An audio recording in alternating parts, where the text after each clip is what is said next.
Hi friends, എല്ലാവർക്കും നമ്മുടെ പുതിയൊരു വീഡിയോയിലേക്ക് സ്വാഗതം. അപ്പൊ ഇന്ന് നമുക്ക് നല്ലൊരു അടിപൊളി മോരുകറിയാണ് കേട്ടോ. സാധാരണ നമ്മൾ തേങ്ങ അരച്ചിട്ടാണ് മോരുകറിയൊക്കെ ഉണ്ടാക്കുന്നത്. അപ്പൊ ഇന്ന് വളരെ പെട്ടെന്ന് ജോലിക്കൊക്കെ പോകുമ്പോൾ വളരെ പെട്ടെന്ന് റെഡിയാക്കാൻ പറ്റുന്ന തേങ്ങ അരയ്ക്കാത്ത മോരുകറി അതെങ്ങനെയാണ് തയ്യാറാക്കുന്നത് നോക്കാം. ഞാനപ്പോൾ അതിന്റെ സാധനങ്ങളൊക്കെ ഇവിടെ എടുത്ത് വെച്ചിട്ടുണ്ട്. അപ്പൊ ചട്ടി അടപ്പത്തോട്ട് വെച്ചിട്ടുണ്ട് കേട്ടോ. ഇനി നമുക്ക് അതിലേക്ക് വെളിച്ചെണ്ണ ഒഴിച്ചു കൊടുക്കാം.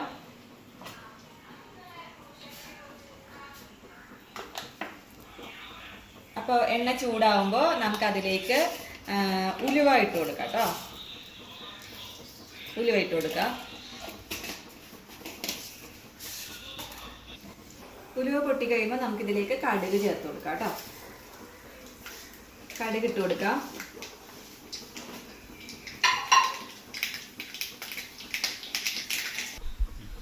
ഇനി ഇതിലേക്ക് ഞാൻ ഒരു 1/4 ടീസ്പൂൺ ചെറിയ ജീരകം എടുത്ത് വെച്ചിട്ടുണ്ട്, അത് ചേർത്ത് കൊടുത്തിട്ടുണ്ട്.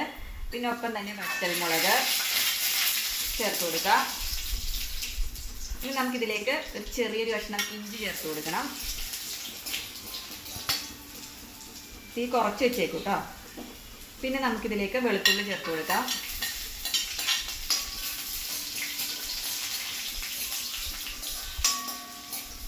പിന്നെ വേണ്ടത് പച്ചമുളക്, കറിവേപ്പില,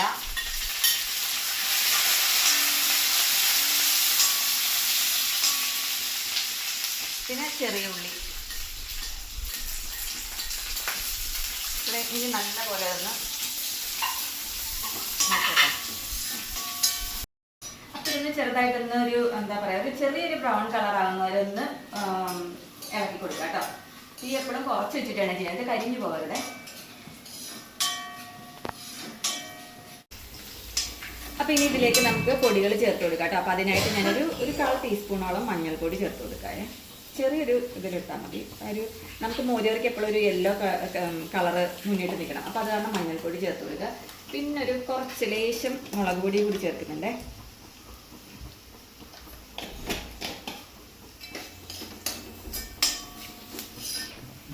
ഇതിലേക്ക് കുറച്ച് കായപ്പൊടി ചേർക്കുന്നുണ്ട്. ഒരു 1/4 ടീസ്പൂൺ മതി കായപ്പൊടി ചേർത്തിട്ടുണ്ട്.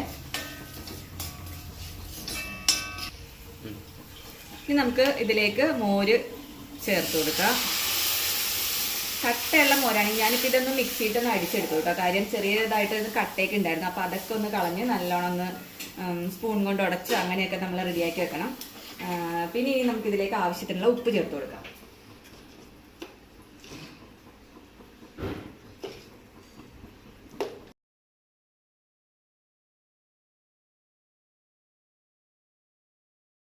തൈരാണെന്നുണ്ടെങ്കിൽ അതനുസരിച്ച് കുറുക്ക് പോലെ നമുക്ക് ആവശ്യമുള്ള രീതിയിൽ വെള്ളം ചേർത്തെടുക്കാം കേട്ടോ. ഇനിയിപ്പോൾ ഒന്നുകൂടി ലൂസായിട്ട് കറി വേണമെന്നുണ്ടെങ്കിൽ അതനുസരിച്ച് കുറച്ച് വെള്ളം ചേർത്താൽ മതി. ഇത് ഒരുപാട് തിളച്ച് പോകരുത്. ഈ കറി ഒന്ന് കാഞ്ഞു വരുമ്പോൾ തന്നെ നമുക്ക് ഫ്ലെയിം ഓഫ് ചെയ്ത് കൊടുക്കാം. ഉപ്പൊക്കെ നോക്കാം. അപ്പൊ നമുക്ക് നല്ല അടിപൊളി മോരുകറി റെഡി ആയിട്ട് കേട്ടോ.